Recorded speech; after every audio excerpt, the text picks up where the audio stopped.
Hello chemistry fans, and welcome back to chemistry problem solving session here at the Academic Success Center for Chemistry 1032. I am your host, Dr. Russell Betts, and I will be guiding you through this problem today. Alright, write the electron arrangements for the following atoms. Well, to do that we have to know how many electrons each of these atoms has, and I don't have that committed to memory, so I'm going to bust out my periodic table. Now here's the one that is in your textbook. There's probably a digital one popping up right now on the video, thanks to the magic of the guys here at the Academic Success Center and their ability to edit and create awesome videos. Okay, carbon. Carbon is element number 6. So carbon has 6 protons and 6 electrons. So let's jot that down. 6 electrons. All right. Calcium. Calcium's over here. Calcium's element 20. Let's jot that down. 20. Neon. Neon has 10 electrons. Let's jot that down. 10 protons, 10 electrons. Finally, lithium. Lithium is right here. Lithium has 3 protons and 3 electrons. All right.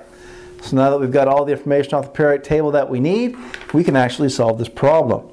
So, the first thing you have to understand is that electrons arrange themselves around the nucleus to, first of all, be as close to the nucleus as they can, but second of all, to minimize repulsion from each other. So to do that, electrons have decided to live on shells, or live inside of shells. Shells are simply just energy levels or steps away from the nucleus. And carbon, or excuse me, the first shell can only accommodate 2 electrons. The second shell can accommodate 8. The third shell can accommodate 18, but usually we only consider 8, but it can actually hold 18. So let's talk about this real quick. So if 6 electrons want to move in around carbon, there will be 2 on the first shell. There will be 2 electrons on the first shell that will move in to the first shell. But there are 6 total. So now we have to start filling the second shell, the second energy level away from the nucleus.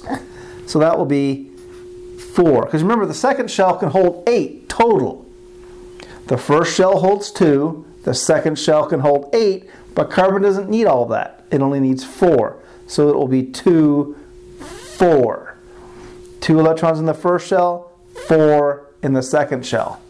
All right, calcium. Calcium has 20 electrons. So that's going to be 2 in the first shell, 8 in the second shell, for a total of 10, 8 in the third shell, and 2 in the fourth shell. Okay? So calcium will be 2, 8, 8, 2. Now you're probably saying, hey, wait a minute, Dr. Betts. You just got through saying the third shell can hold 18. It can. But we don't ever consider that in this class. We don't typically consider the 18 electrons for the third shell in this class. We only ever consider the 8 for reasons that we just will not get into right now. It's a complicated reason. If you ask me in my office, I'll explain it to you, but it's not necessary for this class to understand that. The third shell can hold maximum 18, but almost always we talk about it in terms of 8. Okay? So I know that's a little confusing. Just try to hold on. All right? All right. Neon has 10 electrons, so that's going to be 2, 8 for a grand total of 10. Remember, notice, in case I didn't point this out, the number here should be the product of these two numbers. So 4 plus 2 is 6, or it should be the sum of that number, I should say.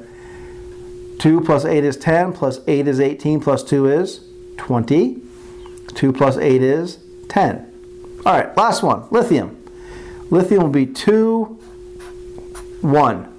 2 in the first shell, 1 in the second shell.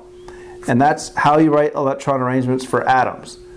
You just put 2 in the first shell, 8 in the second, 8 in the third. Okay? And the fourth can also hold, I think, 18. Okay? That's how you write electron arrangements. Now, if you had any trouble with this, or you didn't like this, or you want some clarification, don't hesitate to contact one of the tutors here at the Academic Success Center, or come and see me or your professor during office hours. We're more than happy to help. And with that, I'd like to wish you good luck and good chemistry.